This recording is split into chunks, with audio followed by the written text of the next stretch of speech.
రాష్ట్రానికి జీవనాడిగా అభివర్ణిస్తున్న పోలవరం జాతీయ ప్రాజెక్టుకు రాష్ట్ర ప్రభుత్వం మరోసారి ద్రోహం చేసింది.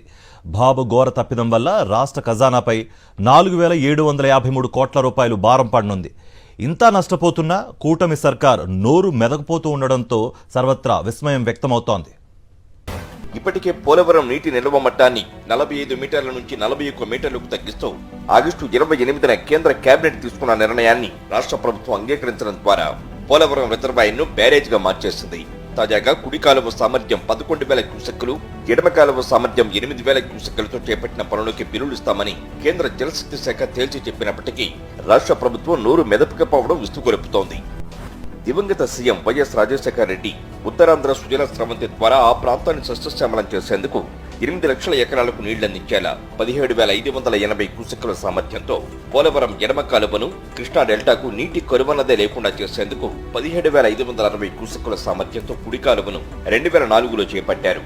అయితే విభజన నేపథ్యంలో పోలవరం ప్రాజెక్టును జాతీయ ప్రాజెక్టుగా ప్రకటించిన కేంద్రం అంతరాష్ట్ర వివాదాలను పరిష్కరించడంతో పాటు అన్ని రకాల అనుమతులు తీసుకుని 100% వ్యయంతో తామే నిర్మించి ఇస్తామని రాష్ట్రానికి హామీ ఇచ్చింది.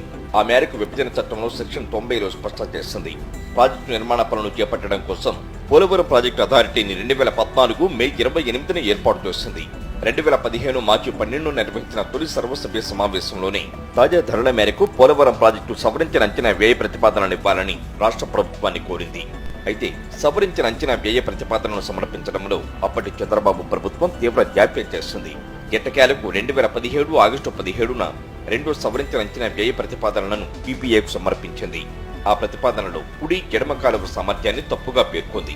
ఇదే అంశాన్ని వైఎస్ఆర్సీపీ ప్రభుత్వం ఎత్తి చూపి తాజా పరిణామాల ఆధారంగా ప్రాజెక్టు పనులకయ్యే వ్యయాన్ని విభాగాల వారీగా విధించిన పరిమితులను ఎత్తేసి రియంబర్స్ చేయాలని చేసిన విజ్ఞప్తికి కేంద్ర ఆర్థిక శాఖ మంత్రి నిర్మలా సీతారామన్ అంగీకరించారు. ఆ మేరకు నిధులిస్తామని స్పష్టం చేస్తూ 2023 జూన్ 5న నోట్ జారీ చేశారు.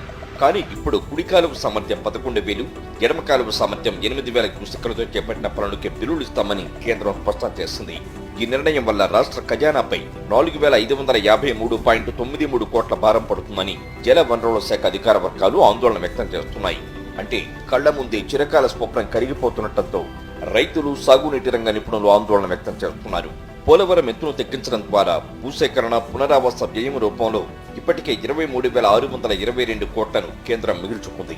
తాజాగా కుడి ఎడమ కాలువల పనుల పరిణామాన్ని తగ్గించడం ద్వారా మరో 4,553.98 కోట్లను మిగిల్చుకుందని అధికార వర్గాలు స్పష్టం చేస్తున్నాయి. అయితే ఇంత నష్టపోతున్నా చంద్రబాబు నోరు మెదపడం లేదని సర్వత్రా విమర్శలు వినిపిస్తున్నాయి.